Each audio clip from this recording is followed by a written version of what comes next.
कहते हैं ना कि कर्म कभी आपका पीछा नहीं छोड़ते, यही दिखाने के लिए एक वेब सीरीज आई है जिसका नाम है कर्मा कॉलिंग। कर्मा कॉलिंग जो है अमेरिकन वेब सीरीज रिवेंज का हिंदी रीमेक है। अब रिवेंज शब्द से आप ये तो समझ ही गए होंगे कि ये वेब सीरीज बदले की कहानी होने वाली है, जिसे बनाया है डायरेक्टर रुचि नारायण ने। इसे रिलीज किया गया है 26 जनवरी को डिज्नी प्लस हॉटस्टार पर। टोटल 7 एपिसोड अभी आए हैं जो कि सीजन 1 के हैं। इसमें बहुत सारे सीजन आना बाकी है। ऐसा मैं क्यों बोल रहा हूँ, क्योंकि रिवेंज जो थी वो 2011 से 2015 तक रिलीज हुई थी और टोटल उसमें 22 एपिसोड थे। तो इस बात से आप अंदाजा लगा सकते हैं कि ये कहानी बड़ी लंबी है, जिसमें आपके सामने सीजन 1 में केक का एक छोटा सा पीस दिया गया है। तो इस कहानी में आपको क्या देखने को मिलेगा, चलिए चर्चा करते हैं। मेरा नाम है प्रभाकर, बातें करेंगे हम दबाकर।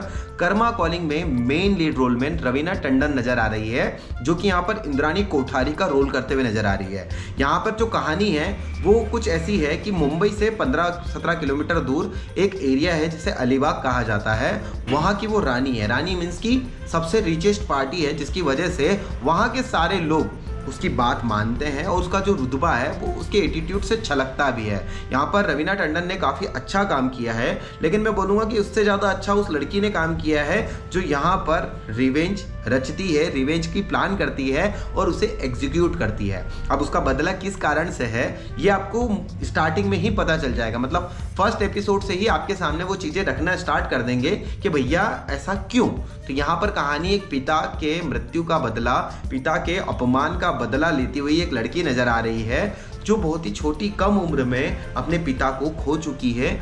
कुछ पॉलिटिकल मतलब राजनीति की बात नहीं कर रहा हूँ, होता ना कंपनी के अंदर भी पॉलिटिक्स होता है, और अपनी पत्नी का फिर किसी और से था, उसका बदला लेने के लिए एक पति ने यहाँ पर एक रचना करी कि बैंक से लोन लिया और वो लोन उस बंदे को सीईओ बना के उसके नाम पर कर दिया।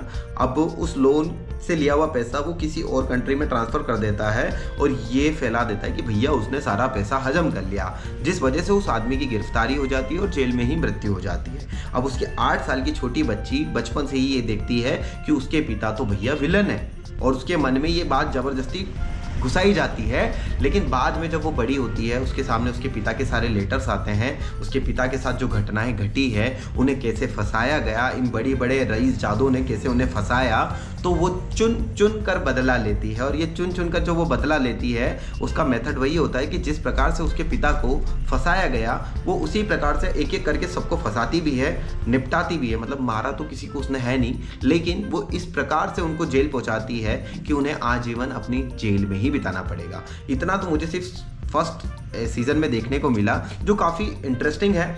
स्क्रीन प्ले अच्छा है, कहानी इंगेजिंग है, कहीं कहीं पे थोड़ी सी स्ट्रेची हो जाती है, मतलब आपको स्लो पेस लगता है कि यार इसको थोड़ा फास्ट फॉरवर्ड भी किया जा सकता था। यानी मैं अगर बोलूँ तो ये 7 एपिसोड की जगह इसे 5 एपिसोड में भी सिमटा जा सकता था।